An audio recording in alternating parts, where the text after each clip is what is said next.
ကလေးတွေကသူတို့ရဲ့မိခင်အပေါ်ဘာကြောင့်မယုံမသိဖြစ်ကြတာလဲ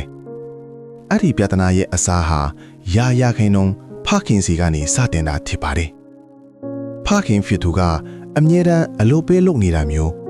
ဒါမှမဟုတ်အိမ်မှာရှိနေရင်တောင်ဖုန်းတစ်လုံးနဲ့တဲ့အချင်းကုန်နေတာမျိုးကြောင့်မိခင်ဖြစ်သူကအရာအလုံးကိုတယောက်တည်းတာဝန်ယူလှုပ်ဆောင်နေရပါတယ်ချစ်ပြုတ်တာတန်ရှင်းရေးလုပ်တာကအစားကလေးတွေကိုစိုးမတာအထိမိခင်ကပဲအကုန်လုပ်နေရတဲ့အခါကလေးရဲ့အမြင်မှာတော့မိခင်ဟာအမြဲတမ်းပူညံလုပ်နေသူတယောက်လိုဖြစ်သွားတတ်ပါတယ်အဲ့ဒီအခါမှာကလေးကမိခင်ကိုပြန်အော်တာရန်တွေ့တာမျိုးတွေလုပ်လာတတ်ပါတယ်နံပါတ်1ဖခင်ကိုယ်တိုင်ကမိခင်အပေါ်မယိုမတည်ပြုမှုခြင်းဖခင်ကမိခင်ကိုကလေးရှိမှနှင်ချပြောဆိုတာ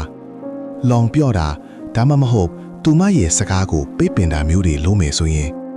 ကလေးတွေကအဲ့ဒါကိုအတူယူသွားတတ်ကြပါတယ်ကလေးတွေဟာဆုံးမစကားတွေထဲလူကြီးတွေရဲ့လူရက်ကိုကြည့်ပြီးသင်ယူကြတာပါအမှန်တရားကတော့ဇနီးတွေကိုရိုးတီလီစားလဲဖခင်ဟာ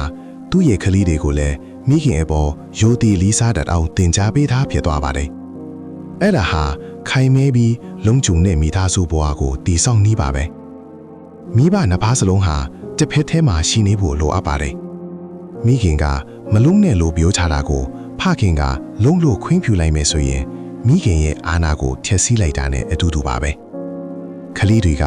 မိခင်ကိုယိုတီစေခြင်းရင်ဖခင်ကနေစတင်ရပါမယ်ဇနီးတွေကိုယိုတီပါကူညီဖေးမှာပါကောင်းမွန်တဲ့လက်တွဲဖော်ဆိုတာဘယ်လိုမျိုးလဲဆိုတာကလေးတွေကိုလက်တွေပြထားပေးပါ